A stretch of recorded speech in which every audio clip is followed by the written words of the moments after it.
Well, they also got the. Recording has begun.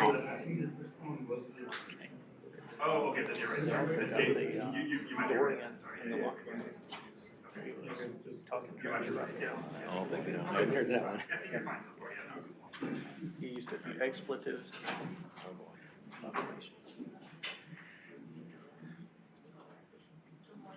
right. Well, some sort of automated recording has started, so. Yeah, we can click that start. Click that start webinar over there.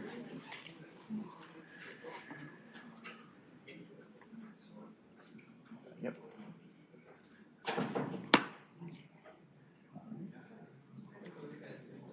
So yeah, now it's recording. Can he take the QR code off now, or should we leave it up for just a little bit more? Yeah, we'll leave it up for another couple of minutes. Okay. So All right. yeah, and then we'll switch over. So you're going to run everything off of that computer. No need for laptop to be connected, right? Yeah. Well, I'm just gonna. It's not connected. Okay. I'm just gonna have it up in case I need to refer to a note or something. Absolutely. Yeah. Just want to double check there wasn't anything you needed to show from No. here on the screen. No. Okay. Okay. Cool. Sounds good. So You gonna leave the QR code up for a minute? we'll take it off. Yeah. And then Charles should edit it at the very end before it goes on YouTube. So we'll start when you actually start talking. Okay, good. All right. So good morning, everyone. The QR code will be off the screen for another minute or two. So if you haven't already registered your attendance, this is primarily for those registered for 801. Make sure that you scan that QR code and log your attendance. Right. So we'll leave that up for another minute or two, and then we'll transition over to our speaker slides, and it'll go away at that point.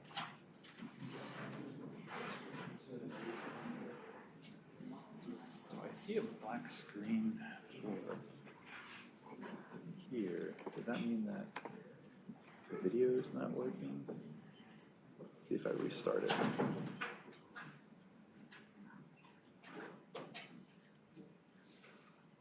Come on. Do you have the Zoom link on your phone? What's that? Do you have the Zoom link on your phone where you can join the Zoom meeting? It's giving me a delay here.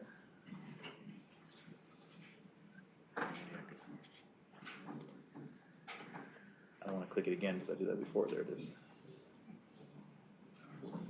PC camera. It just looks black as if it's not doing anything. Let's try another camera. Nope.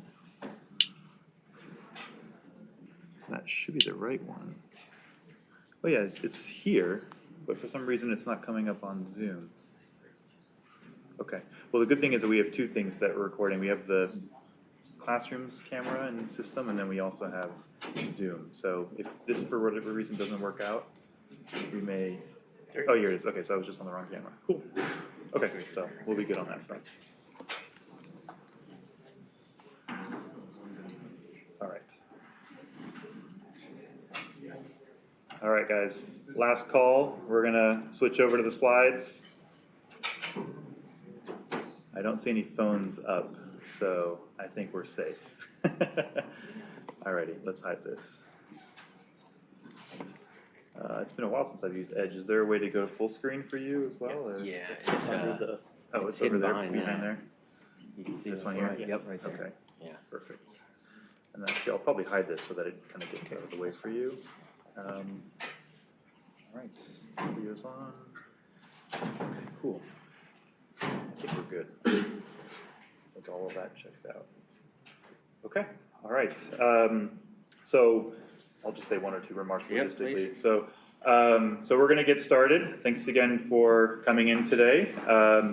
Before we launch the talk for today, I just wanted to remind primarily the folks on Zoom that you do have the ability to ask questions, so please feel free to type in your questions into the Q&A function that is on Zoom.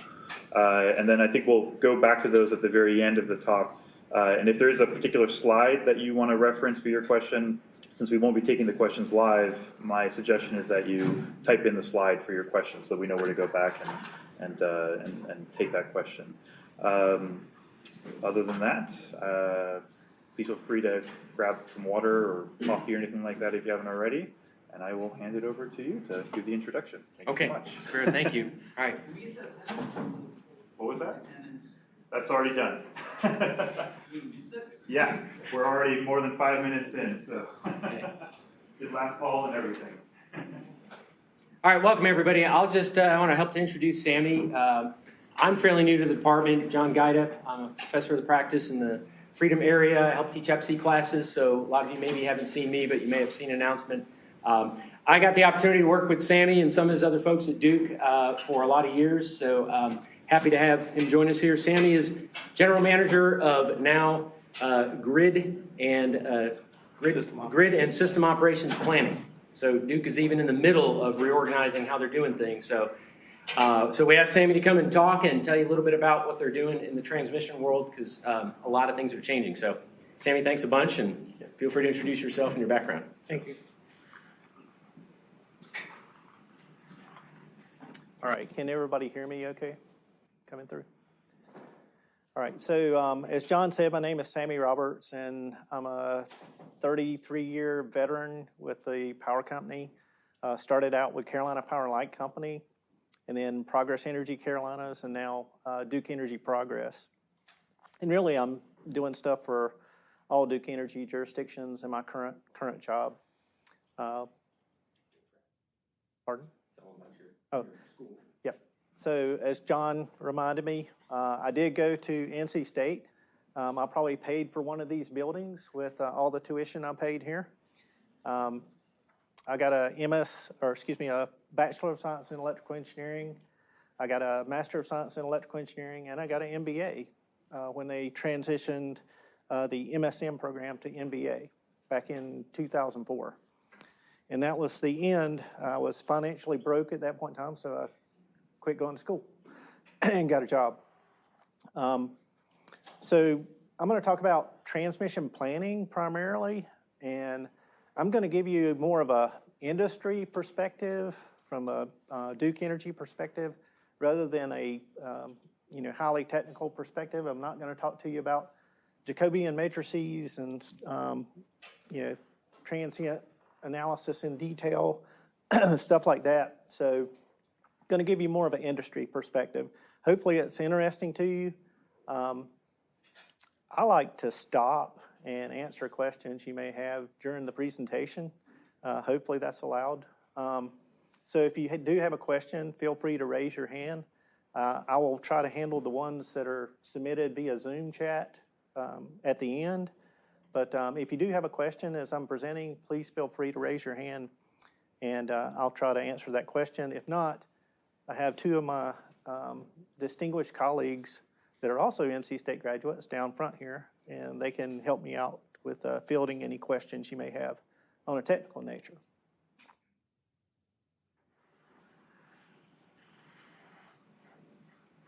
Okay.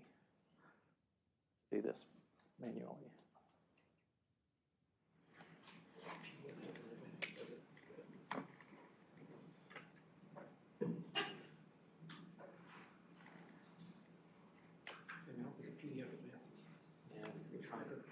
We made it work before. Try this.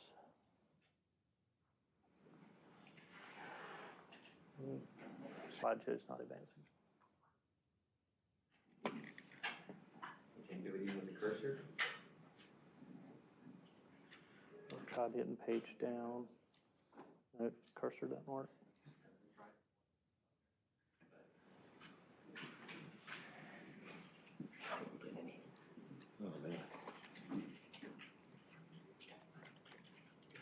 Oh, there you go. It may have not been locked in.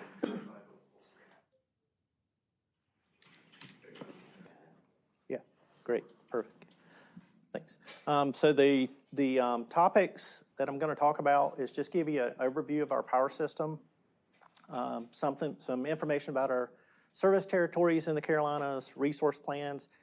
We recently submitted a new supplemental resource plan to our August 2023 filing. We submitted it Wednesday, and I'll give you some of the particulars associated with that supplemental resource plan. It's pretty interesting for North Carolina and South Carolina.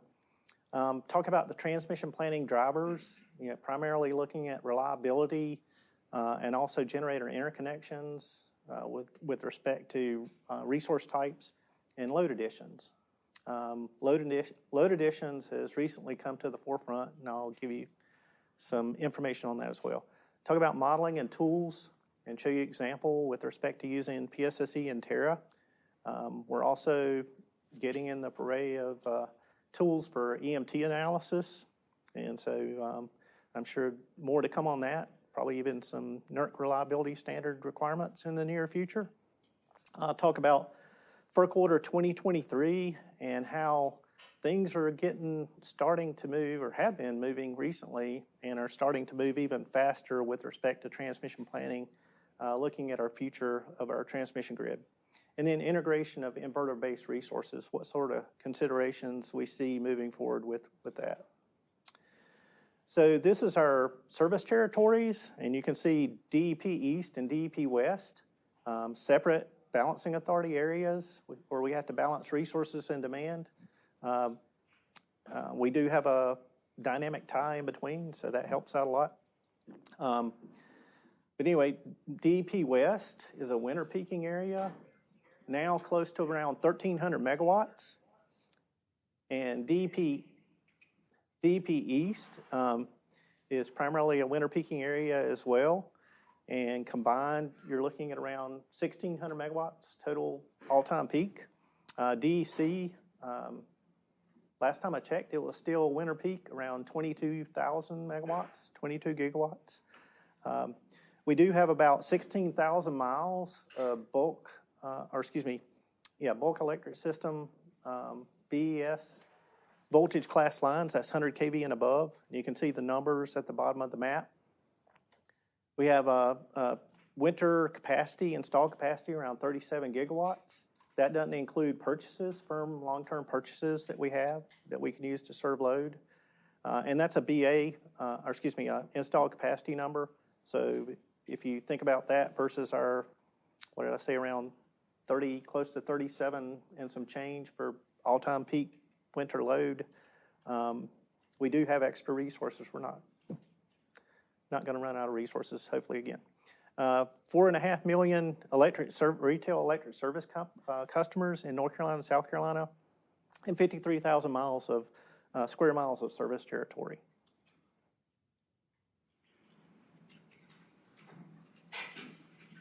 There we go. So I mentioned our supplemental resource plan and what's driving that.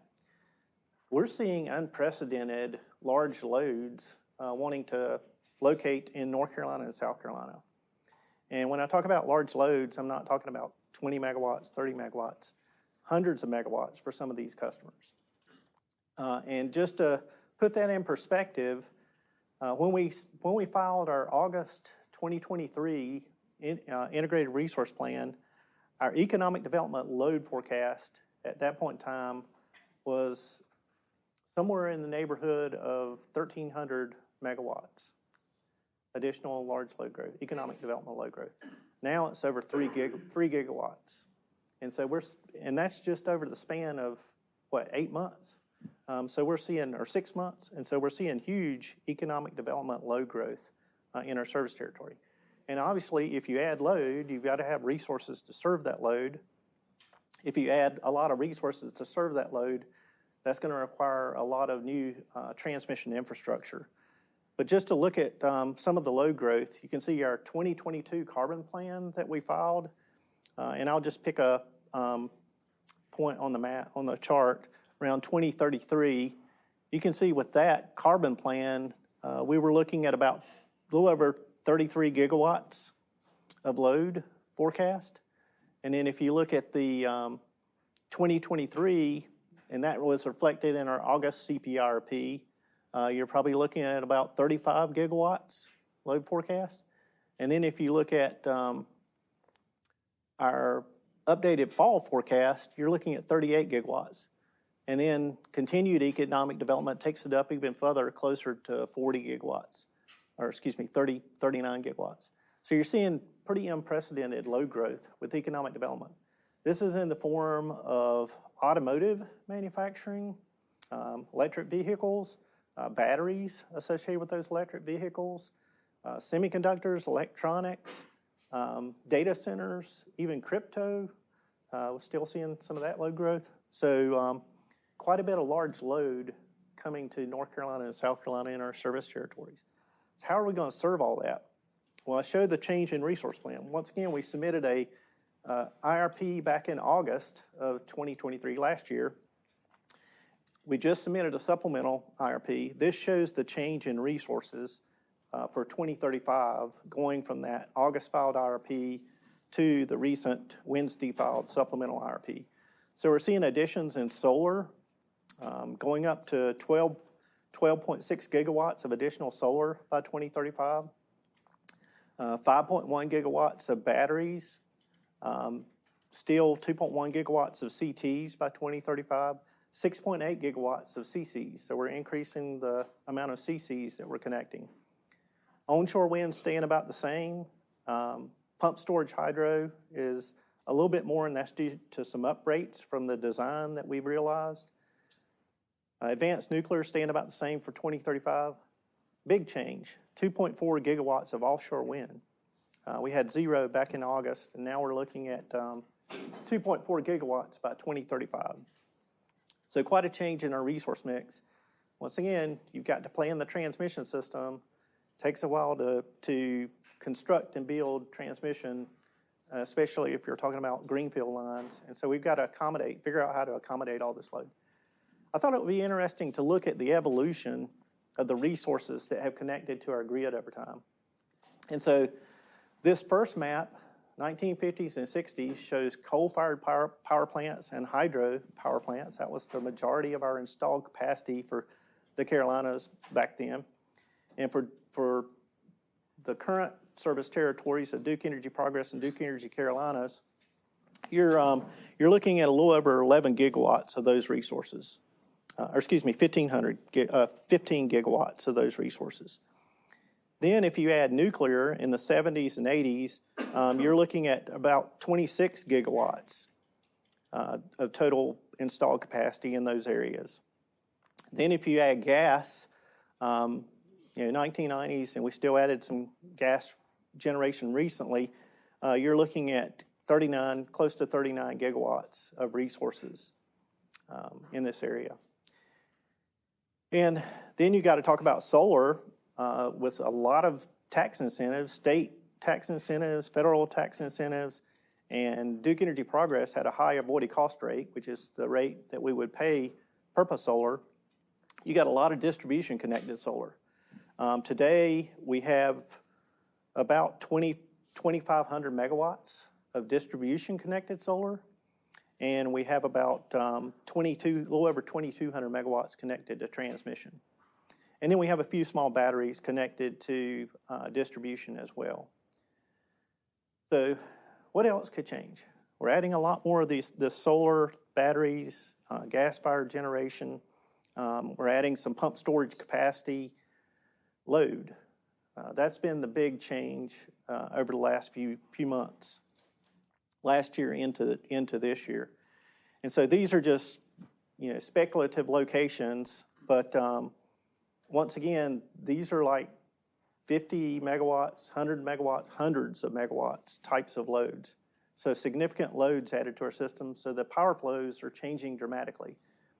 You've got resources that are connected that are a profile of rising pretty fast with ramp rate in the morning, peaking about 1 o'clock in the afternoon, and then going offline probably about 6 p.m. And that's on a blue sky day, right? So you can discount that with partly cloudy to mostly cloudy days.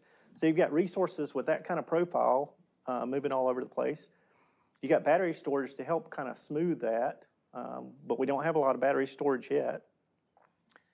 And then you've got these loads. So imagine how dynamic the power flows are going to be associated with that what that transmission system has to accommodate with the loads and the types of resources that we're going to have.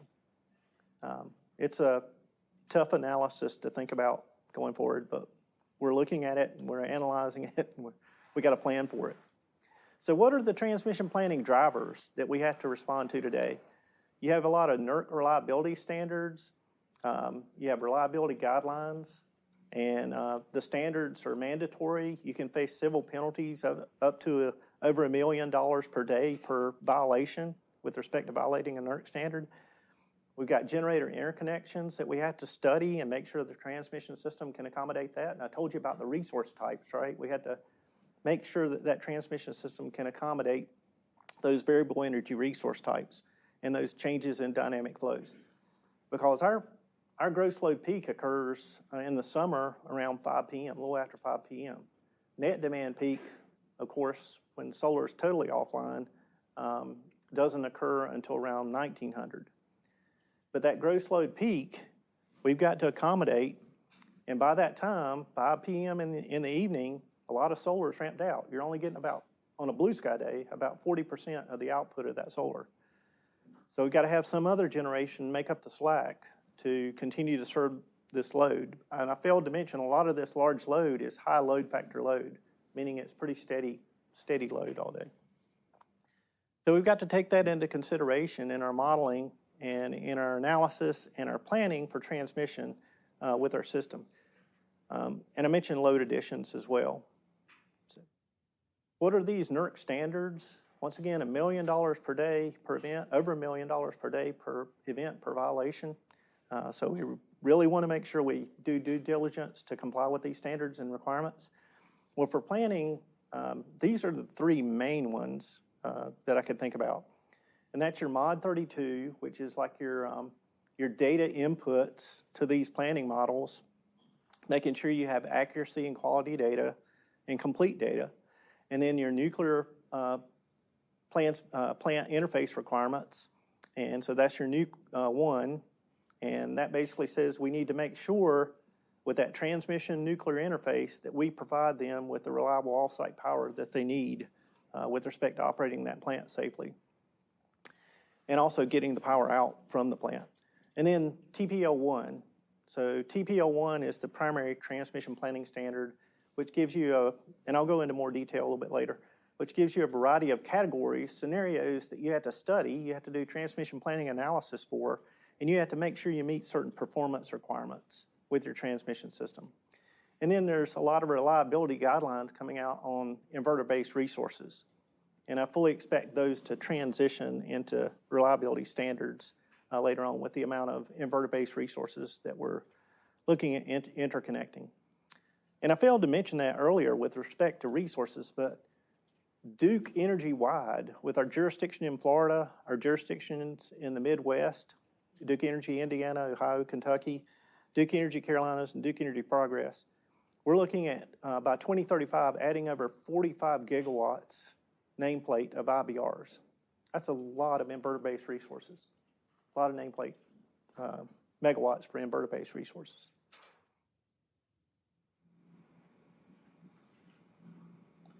So this is the start of Table 1 with respect to TPL-001, and it basically tells us the criteria that NERC's looking at are requiring with respect to stability and steady state analysis.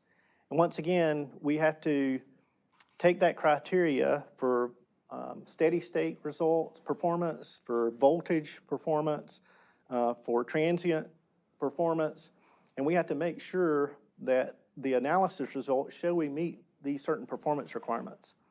If it's like, 10% for steady state, 10% deviation from the nominal voltage, then that's the requirement that you have to show your analysis meet. If you don't meet that, so I go through these different scenarios that they require. And for example, for like most generator interconnection studies, we're looking at P3. What is category P3? That's looking at, you've already got a generator offline, a loss of a generator unit, and then you have another loss of a generator, loss of a transmission circuit. You can see the list there, transformer, et cetera. And you make sure that the upgrades are going to be planned and built accordingly to interconnect that generator and take its power injected into the system on a firm basis and accommodate that in a reliable nature and meet those performance requirements I was talking about. So we have to go through these category events, analyze them with our transmission planning models, make sure we can meet those voltage requirements, the facility rating requirements, the power flow limit requirements. And if we don't, we have to have a corrective action plan. What does the corrective action plan look like? Well, now it's a myriad of things, right? It can be a non-traditional solution. I'll show you an example of adding a battery as a non-traditional solution later on. It can also be the application of advanced conductor. A lot of reconductors were using aluminum conductors, steel supported trapezoidal wire now. And so I'll show you that in just a minute as well.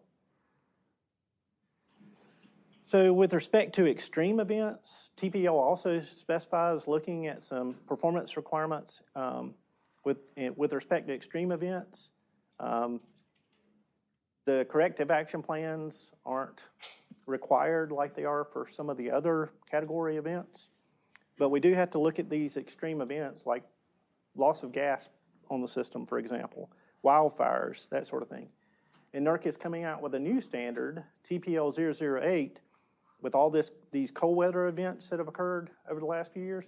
They're going to require us to look at extreme weather events, extreme cold weather and hot weather events as well. That's going to be its own standard. So more to come on that.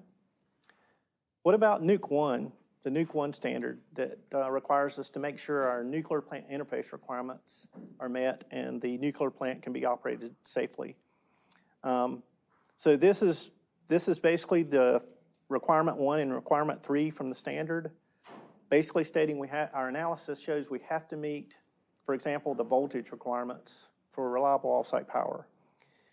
And so one of those nuclear plant interface requirements is minimum required switch arc voltage. Why is that important? So I say 222 kV on a 230 nominal system, 0.9652 per unit. Why is that important? With having an event and the event being the trip of the nuclear unit and making sure I had that minimum switch arc voltage. Anybody have a clue on why that's important? Why would you want a nuclear plant that tripped to have reliable off-site power? Yes? So it can safely shut down. I like to put it that way. So it can safely shut down because it's gonna bring on some big motor loads connected to like residual heat removal, component cooling water, emergency service water, some big motor loads. It's going to sequence onto the emergency bus, and it needs to have reliable off-site power to sequence that translate to the emergency bus voltage that it can sequence those loads against without causing a relay, protective relay, to operate. And you basically trip the emergency bus, and then you go to your on-site power at that point in time. So this is analysis, PSSE dynamic analysis, where it looks at different scenarios because your power flows are dependent on what generation's online, right? And so if this big nuclear unit trips, these other generators are going to have to pick up the slack and serve that load, your load staying connected. And so that changes the dynamics of your power system. So, and that loads up lines differently and can impact the voltage on the switch yard. So the first thing you're going to see immediately is the switch yard dip because you've lost all the VAR support that generator was providing and the megawatts to supply local load. And so you see it dip, and that's what's reflected in this analysis. And based on the other generations online, you're going to steady state out at a certain level based on how power is able to get to that switch yard. So that's the top graph. For different generator dispatches, you can see the blue line is okay, the green line is better, the black line is marginal with the generation on there. The red line is not acceptable with respect to meeting that 0.9652 per unit required switch yard voltage. And so how does this translate into operations and or planning? Well, if we can't dispatch the generation, then we're going to have some kind of other transmission fix, right? But what we do is we make sure that generation is available. We can dispatch the generation accordingly, and we can make sure we can meet that blue line or that green line with respect to making sure we have adequate off-site power. So what happens if you don't have adequate off-site power? If it's below this 222 or 0.9652 per unit for a certain period of time. Once again, the emergency bus voltage is going to see it, it's going to trip, and it's going to start using on-site power. And you would prefer to stay on the off-site power if at all possible. But that's what the bottom graph shows, is those large loads starting to sequence on to the emergency bus. And the two horizontal lines, the bottom one is showing the set point for the relay, voltage relay, and the top one is showing the reset point. So every time you start a large load, you can dip below that set point, so your voltage relay starts timing. If you don't go above that reset point before, I think it's like 10 seconds, then you'll basically trip and you'll go to your on-site power. So it's very important that we ensure we have adequate off-site power with respect to nuclear units. This is another generator, and this generator has 4 lines emanating from the switchyard, 4 230 kV lines, and the generator is connected to through a double breaker scheme to 2 230 buses. With this one, we upgraded the generator output, but the design of the transmission system really stayed the same. And that's because it's most economical that way. We could have built another line and passed on a lot of costs to the retail ratepayers, but we can manage this situation without having to do that. So what happens in this scenario, and you can, let me see if I can get this to work, is we're looking at stability, right? Generation stability. Here's the normal operating curve with all 4 lines in service, and thus you decrease the impedance out to the grid. And so you can see if the generator can easily have a lot of margin with respect to one line tripping and remaining stable. If you lose one of those lines, now you're on this curve. One of those 4 lines, now you're on this curve. And so if you are starting from a full output location, you don't have near as much margin with respect to a second fault occurring on the second line. And so that's what we do to get back that margin, is we reduce that generator output to a more stable point if a second fault occurs on the second line. Another thing that happens is if you try to push all that power over the remaining 3 lines, or 2 lines if another line trips, is the more power flow you have through a line, the more bars it's going to sink to try to sustain that power flow. And the voltage regulator, the excitation system of that generator just can't keep up, and so you're going to trip the generator based on that as well.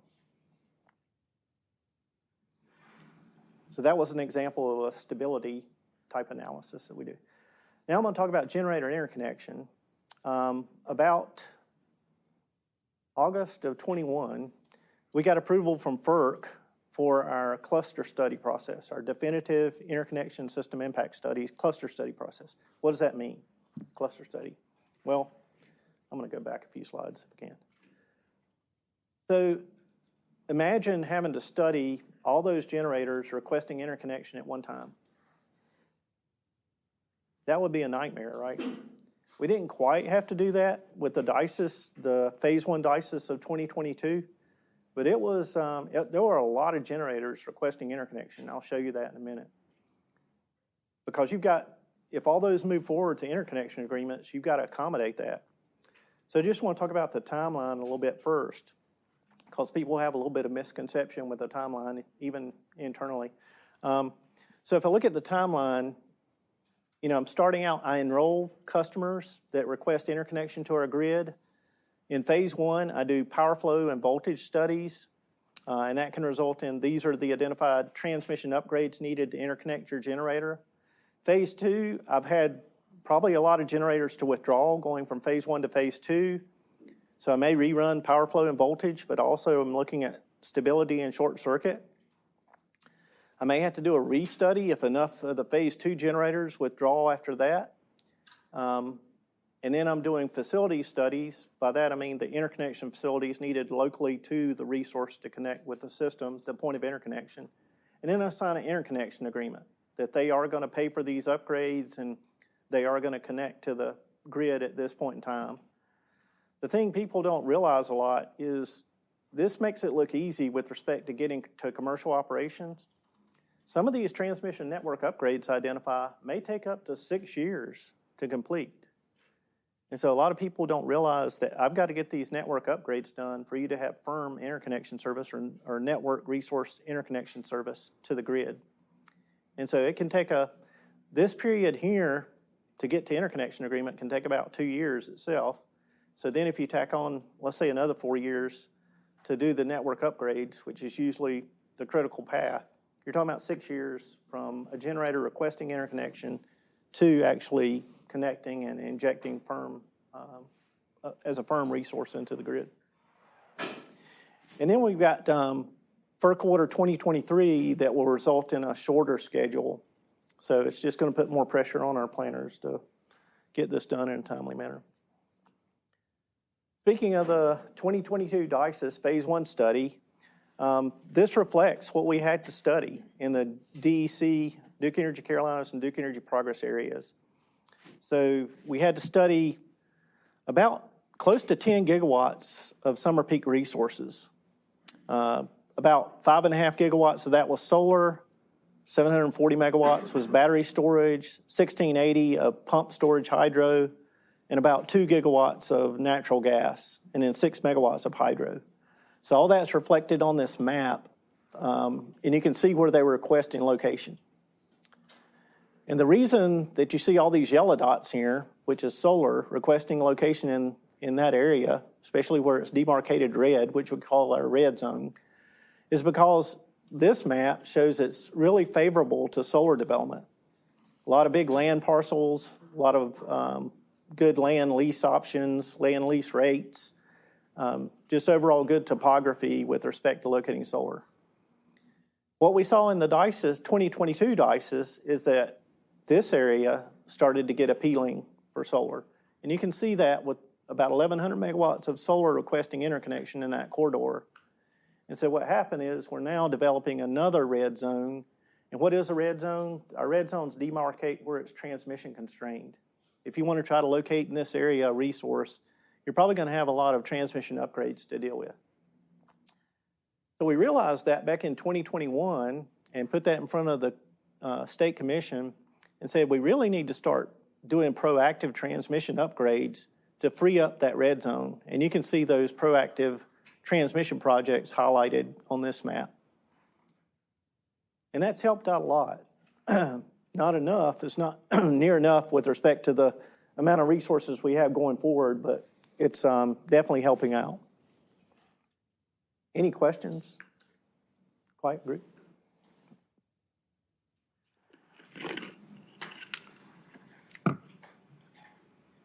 So just let me go back a minute. So you can see the total of 10 gigawatts summer peak, and our total DCDP all-time summer peak is probably in the neighborhood of 35 gigawatts, 34 gigawatts. So you can see the amount requesting interconnection relative to our peak. MISO, on the other hand, just for comparison, in their 2022 defined phase planning is what they call it, DPP. They had 170 gigawatts requesting interconnection of different types of resources, and their all-time peak load is about 130 gigawatts. So in their queue, their process is clogged. They're having essentially the same issue we had back in before we had queue reform and the cluster study process. They have a cluster study process, but their queue is pretty much clogged due to all these resources trying to request interconnection. PJM is worse. They had a serial process, and they're transitioning to a cluster study process. But with the price tags we've seen for the study request, they'll clear their queue pretty quickly. So these are in phase 2, so you had a lot of resources drop out. You can see the numbers down here. This is just for DEC down here. You can see the types of resources and the megawatts. These were the ones that moved on to phase 2 study. So you had a few drop out. You had even more drop out in DEP. We went from about 4,600 megawatts of solar down to 1,549. And you can see those in the point of interconnection that they're requesting This is all online public access on our OASIS site. So Order 2023 is the latest FERC order that's come out with respect to interconnection, how we perform interconnection studies. Like I said, it's going to speed up the DICES process, but the other thing it's going to require is that we evaluate alternate technologies. So we identify an upgrade, like a rebuild of a transmission line, for example. We've got to show we evaluate. We do this today, but not on a formal basis. But anyway, we've got to show we evaluated the use of something like advanced conductors or even advanced power flow control devices, FACS devices, STATCOMs. We've got to show we've evaluated those in place of these traditional type of upgrades. And we do, like I said, we do this today. It's just not a formal process, not business practice. We're working on a business practice to be able to show we're meeting their order. But you can see in DC, we've got some switchable reactors showing here. We're using advanced conductor, aluminum conductor, steel supported trapezoidal wire. So we're looking at some of those today. And in DEP here, we're raising structures with respect to getting more clearance and more a higher thermal rating. So speaking of conductors, if any of you have ever taken a power systems class, you're probably very, very familiar with all the birds that relate to this ACSR. All conductors, transmission conductors, have birds associated with them, but bird names associated with them. But this is your typical ACSR, so aluminum conductors and steel conductors in the middle, all cylindrical. And then here is a more advanced wire with steel cylindrical support in the middle, but trapezoidal aluminum conductor are wrapping around the outside. And then this is a aluminum conductor composite core, like a carbon core. We've used this in one application, is my understanding, and we've had trouble with it. So we're going to wait till the analysis is fully done with trying to use this again. But this is just a comparison. That's a big wire, 1590 C-mil wire, ACSR. You can get about the same rating, and it's pretty constant over the temperature range, a lot more so than the ACSR with ACSS trapezoidal wire. And so we're looking at a lot of applications, especially considering climate change with respect to using the ACSS trapezoidal wire. And this is just another climate change consideration. If we kept the same ACSR, which we may on this line, but we kept the same ACSR and we went from a 95-degree ambient up to a 105-degree ambient due to climate change, we'd see a 4.6, about a 5% decrease in thermal capability. And so we would decrease the amount of amps that this can carry and stay below the temperature rating for this conductor. So that's one of the advantages of looking at going to advanced conductor is with respect to potential climate change. I'll speak a little bit about models. If you can't see this at all, barely, but anyway, this is our west smaller model. And if I tried to put all the regions, the submodels together for east model, you really wouldn't be able to see it. But our west model, we have about 93 buses, 28 generators, 70 loads modeled, 12 shunt devices, and 220 branches, 220 branches in between these buses. So not a small model, but not near as big as like DC or DP East if you combine all the subsystems.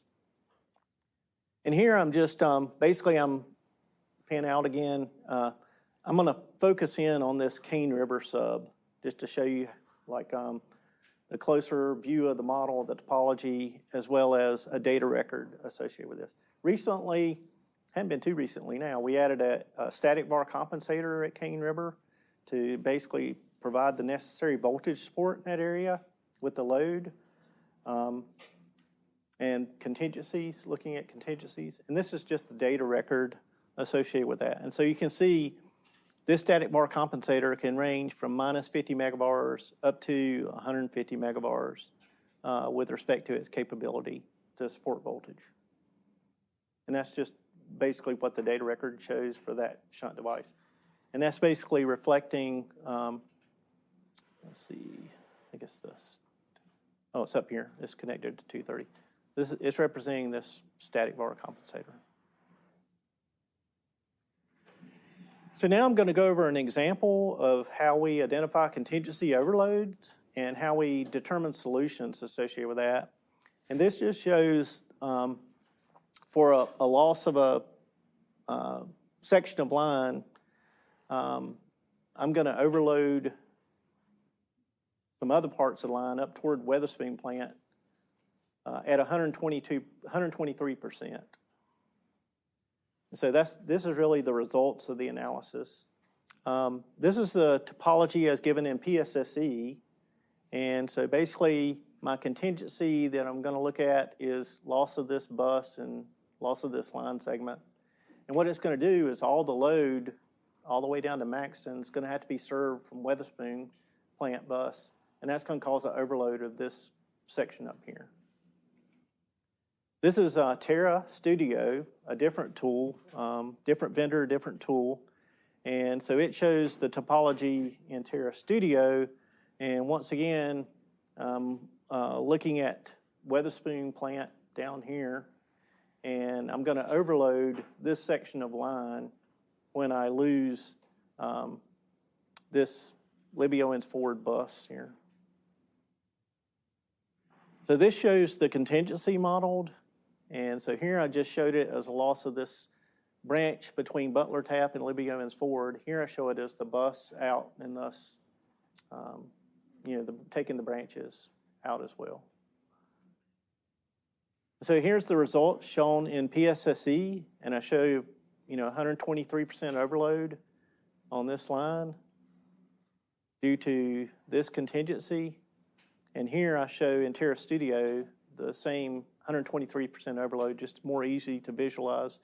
The main difference between these tools is you can do this analysis much faster in the Terra with the Terra tool as compared with PSSE. It's still kind of your steady state power flow analysis, not a transient analysis, but it's much faster looking at contingency analysis in Terra as compared with PSSE. And so this one shows my solution. Remember I talked about non-traditional solutions? So what do you think the solution is if I am overloading this sectional line for a credible contingency? What should I do?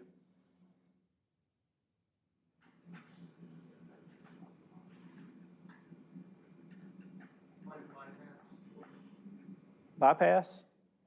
You could look at moving some load to other nearby transmission line or feeder, so offload the line basically.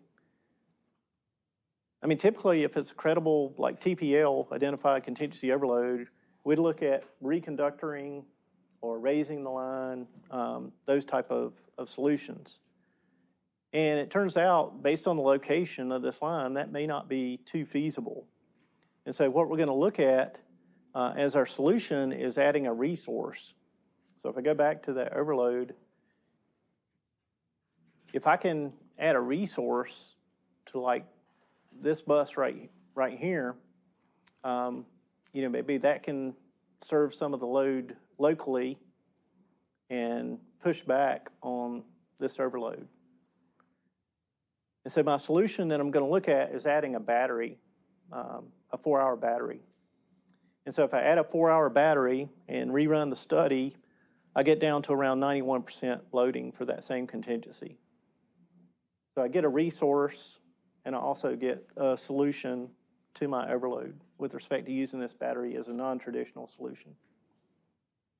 And we screen all the TPL failures, TPL-1 failures, we screen those with respect to can we apply a battery, a 4-hour battery, and resolve that issue. Some of the other changes that are going on with our industry is integrating electromagnetic transient modeling. And in this case, this was a presentation put on by PSCAD, Manitoba Hydro, was involved with the presentation.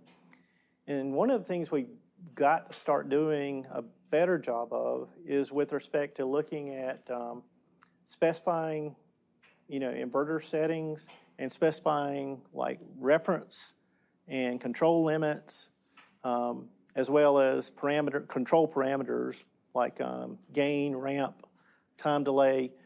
We've got to start modeling and specifying those on a more prescriptive basis versus the developer saying, here's our model, this is what we're going to operate as. So in this case, if you're, about diodes, right? And so in this case, this represents my inverter.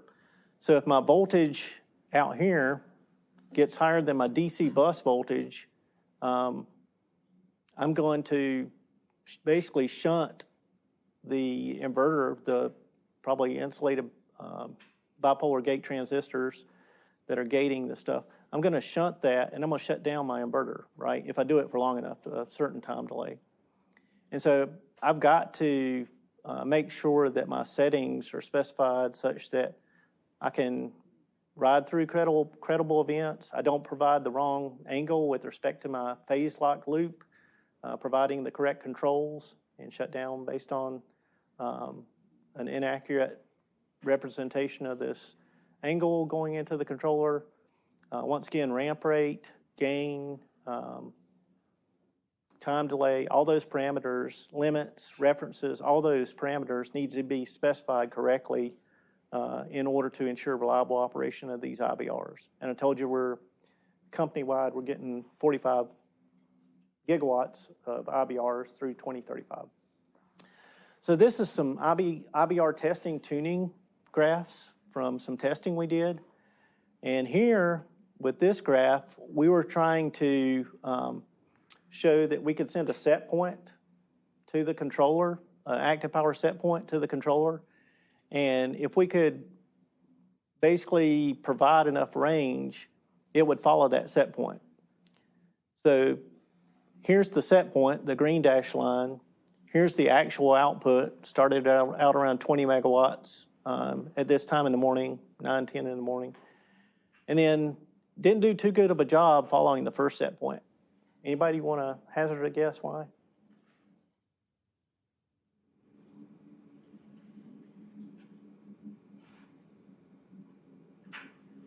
Basically, what our thought is that we started with this reference up here for active power at 40 megawatts. We should have put the first set point at its actual output and let it settle out there.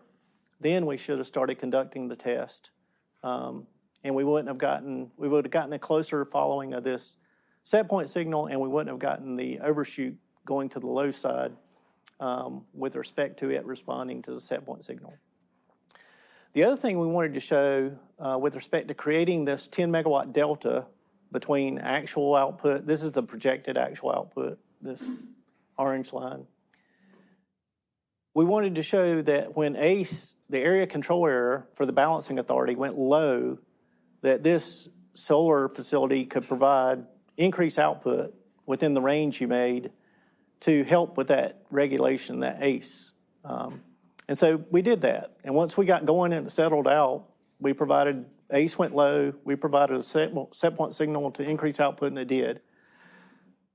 Some of the other things you can see here is you can actually see the time delay, you can see the ramp, and this one over here I'll talk about gain in a minute. But with respect to the controller, you can see those parameters actually reflected in the output. Because when we told it to go back to full output, or what was projected a little over 20 megawatts, you can see that ramp up to full output. Didn't immediately go straight to full output. Any questions on that? This one was a little bit different. Here we were testing reactive power capability of the IBR, a solar facility. And so we were ramping down the reactive power output and started absorbing reactive power all the way to We specify 0.95 to 0.95 power factor. It's different in DEC, it's a different range, but that's accepted. But 0.95 power factor, lagging and leading. So we were trying to verify that curve, the reactive capability curve. And so not only did you need to get to absorbing maximum power, reactive power, but you also wanted to show that with respect to decreasing the active power as well. Well, when we started to decrease the active power with respect to that amount of absorption of reactive power, we started getting oscillations. So megawatt oscillations, and over here you can see voltage, megavar, and voltage oscillations.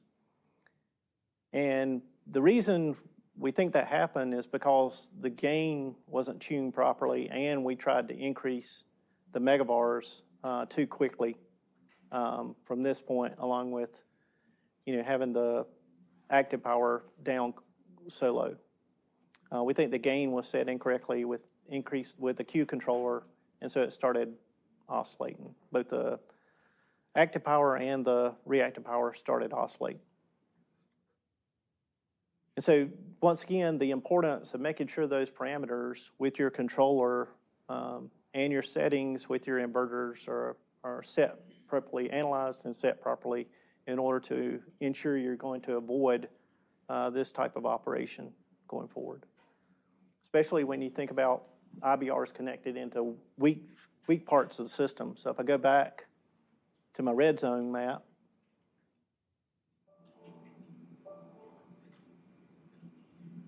how far back? There you go. If I go back to my red zone map, a lot of this area is like 115 kV and 100 kV, and it's fairly weak system area.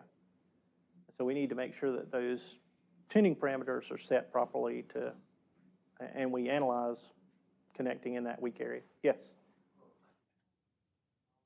So the IBRs, they are current control devices.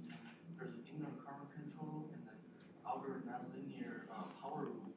So under some situations, because the power loop is nonlinear, it can be difficult to stabilize. And if it works under one situation, it's difficult to make sure that it works in all other situations.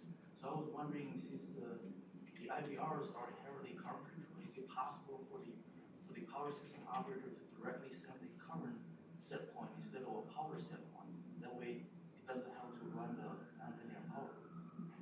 That's a thought. I mean, right now we derive and we send active power set points to our device, and maybe we need to. I don't know how you would implement sending I mean, it's a signal, right? It's a set point. So maybe there is a way to derive calculating a current set point and sending that to the controller. It goes, at least for the transmission sites where we're doing this, to a power plant controller that sends it then to the inverter. Oh. I was going to say, Okay. so I was just going to say, We're doing this for the transmission sites. They have a local power plant controller that actually communicates with the inverters. So I'm not sure if that would be where. I think currently they usually do megawatts. That's what I understand. Thank you. That's true. Good question.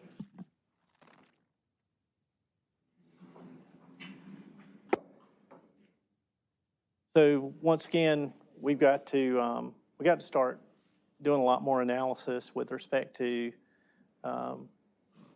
calculating what the parameters, how the parameters need to be tuned, the controlling parameters, and commissioning verification of these IBR resources with respect to ensuring that they can perform reliably, especially looking at the magnitude of these resources that we have.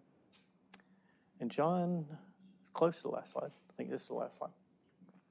So once again, the number of resources that we have and the dispersed nature across our system, we've used up a lot of our transmission system headroom, and so we've got to effectively plan from more of a holistic perspective to make sure we're getting the best solutions for the money that's being invested, And that holistic nature is looking at load, it's looking at resources, and it's looking at reliability and making sure we're looking at the benefits of all those different areas, like with production cost savings, with the reliability for our customers, resiliency, et cetera, to make sure we're getting to the right transmission solutions. The other thing that's recently evolved is this era of large load coming on our system, and that's adding to the complexity of our transmission planning studies. And then lastly, getting more involved and doing more with transient analysis and EMT modeling, more so than just using a consultant to do that for us. We've got to have a lot of good knowledge base, and we do. We have a lot of people like Kat that are really knowledgeable in this area. We've just got to get that widespread to other jurisdictions, so with all the IBRs being connected. I think that's the last slide. So, yeah. Any questions? Yes. Yeah, I had one. Small modular nuclear reactors. Right. They take a lot less footprint, located closer to load and demand. That way, reducing the amount of transmission lines we need to supply that demand. Yeah. Has Duke Energy thought about the next generation smaller nuclear reactors? Yeah, in the resource plan, I think it comes down to cost and commercial viability, but we're looking at different varieties, like the GE Hitachi light water reactor. I think NuScale recently pulled out. I forget the other brands or vendors we're looking at. But anyway, we are looking at small modular reactor, and we do have that in our resource plan. With the light water reactors, you've still got, especially if you're looking at water-cooled condensers, you're still looking at needing a water source nearby. But you're correct. If you can locate them where you've already got transmission infrastructure or close to large load, the only concern I have with locating resources close to large load is businesses go out of business every other day. And so if you did that location-specific purpose for locating it near this large load, and the large load goes away, you kind of defeated the purpose for saving that amount of money. But if you can locate it at good, right, with molten salt? Yes. Yeah, that's another one we're looking at with respect to utilizing excess energy for storage, thermal storage. Any other questions? Yes. Sir, what are more and more fat devices in the transmission system in order to increase the power transmitting capacity and reducing the transmission impedance? Yeah, with flow control devices, you have to be very careful when you start applying a lot of them because you're just diverting flow, right? So you're utilizing other parts of the transmission system that may have some slack. So you have to be very careful with that. Batteries, I do see an advantage of, locating batteries in analyzed locations that are good for the system and taking advantage of not only the lower cost to connect it, but utilization to serve load. That's another great example of locating them close to load. If you don't have one specific load that can just go away tomorrow, but you have like Raleigh area, if you can locate those batteries close to that area, get solar in during the off-peak hours or lower than peak hours to store in those batteries and then discharge them into that nearby load during the peak hours. That to me makes sense. But. Yes. Other than batteries, what is Duke Energy transitioning into? Or are there any in particular, or is it just a lot of experimenting? Yeah, right now, I would say research with respect to like molten salt, thermal storage. We are looking at adding significant capacity at our pump storage Bag Creek site, like over 1,600 megawatts of pump storage capacity for winter peaking. to that site. So that's, pump storage is, if you talk about storage, it's great. With respect to your round trip efficiency is not really great, but still the versatility, the flexibility associated with it, accommodating the excess solar energy during the peak solar output, and then utilizing that energy when you can displace combustion turbines energy, for example, lower the cost. Yes. So the forecast for the generation must be really important. So there are like deep learning AI methods to get them really accurately, but is the industry adopting them, and if not, what would be the reason for that? Yeah, so I don't think we've adopted AI for input to our load forecast at this point in time. I'm sure it's something we would be glad to look at.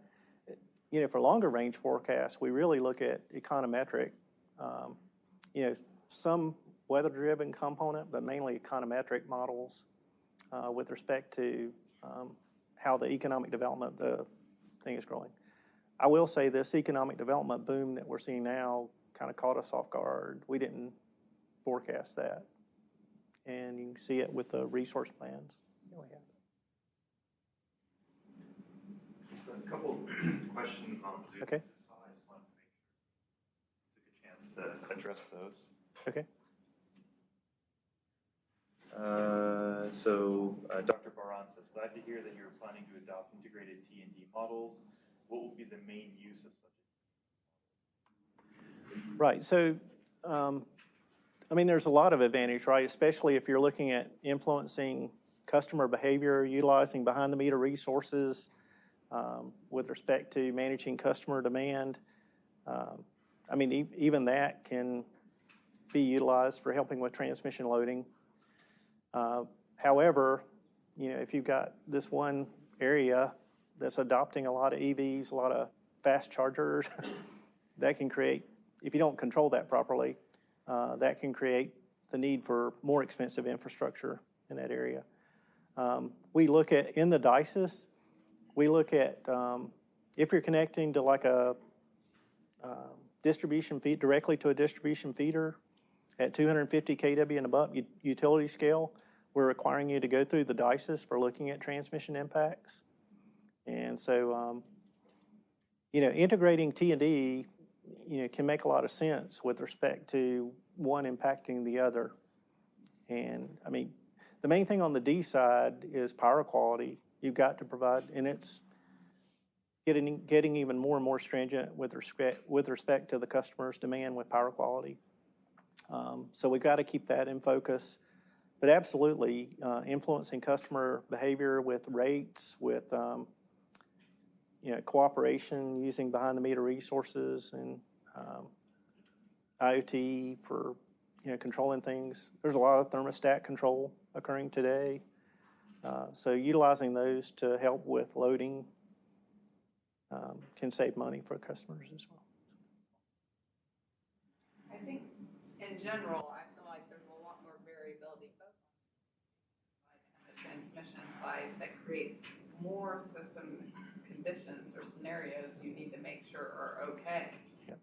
So, or you have large generators and then you had pretty much predict what they were going to do most of the time. And now you've got your generations. Now you've got to forecast that. Not just your load, and then distribution, different variable loading that's going to be going on. Yep. That's not as maybe Right. currently. But yeah, we need to get better at Yep. automating and all this to make the study process easier. We do have a project for that underway, so called DER Dispatch, and it's going to forecast IBR, DER over the near term, and it's going to do a near-term real-time unit commitment, and we're going to utilize that to actually generate dispatch signals to these IBRs. Okay, last question over here. You plan to handle the electronic, electrical waste from the solar cells, which are not as batteries?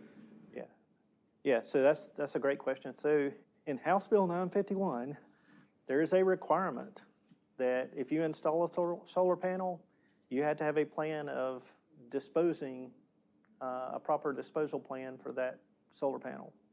And so it's a requirement, and I think the Department of Environmental Quality has to come up with the process, and we have to follow the process for disposal.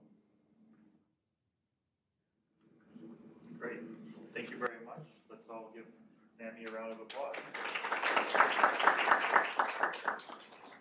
Thank you. Appreciate it. We're done for today. Thanks for coming in, and we'll see you next week. Thank you very much.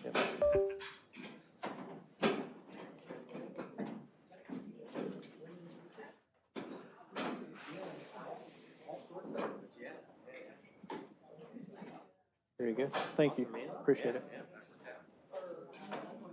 Sorry about the hiccup at the beginning there. Oh, with no, the that's slides. I noticed once you were clicking at that, actually, for whatever reason, I guess it worked afterwards. So got tripped up there, but it's good. Do you have any? Did you want to delete this? Is this your file? Do you want me to delete it off this? Yeah. Yeah. All right. Cool. Great. Yeah. Thanks again. Looks like you got a good number of questions. So that's the advantage sometimes of having a talk that's a bit more at the system level, because people can approach it from different angles, more technical, more economic, more social, and so on. So it engages with people in different ways. We've had speakers that have come in and jumped straight into details on like really hardcore physics and stuff like that, and half of the audience just falls asleep at that point. Yeah, that's right. I always call it the sleep ratio. That's right. Well, we try to counteract that with the coffee in the back as well. Yes, that's good. Yeah, exactly. Yeah, try to get a little bit of energy boost. And we're also before lunch as well, so maybe that's a good thing. You don't have the heavy stomach or anything. I think everybody is in tune with their power bill, so this usually is an interesting topic. Yes, everybody's in tune with that. That's true. Hey. Cool. Well, I'll let you go. Yeah, awesome. Thanks again for organizing all this. It sounds like you got a good agenda plan for the rest of the day. So, I think so. Yeah, no, thanks a bunch. Yeah, no worries at all. If you've got other suggestions for future semesters, feel free to reach out. We'll probably send out an email for the fall, either the very end of the semester, maybe sometime over the summer. Okay, I was curious. I think usually we're going through a little bit of a transition where actually me and Dr. Danielle, who have been running the colloquium for the last 3 or 4 years, are going to phase out of the committee and let some new blood come in. So we're going to try to train them a little bit and give them the right timing. So hopefully by the end of the semester, we'll split Great. Cool. Well, sounds like you've done your service. I'm definitely looking forward to some other people jumping in and having some good energy to take it forward. Yeah. I'm learning about all these kind of extra jobs that where you get all this extra pay that goes along with it, right? I wish. Service, right? That's what they tell us. Service. That's right, service. Yeah. So we got to stay positive. That's right. Well, I'm going to try to find some other way to provide service. Of course, that's right. Thankfully, everybody knows there should be a reasonable time limit on these things. That's right, absolutely. And that's why we kind of try to work with as many people as possible. So, people can bring in their connections, their perspectives, their expertise, and all that. If we try to cover all of it, we'll go amazing. Very good. Awesome. All right. Well, thanks again. I appreciate it. Yeah, Spirit, thank you. Which is supposed to help limit the ground index. So as a consumer, is there anything, like for instance, something like that would happen? I think the PAs over there is registered.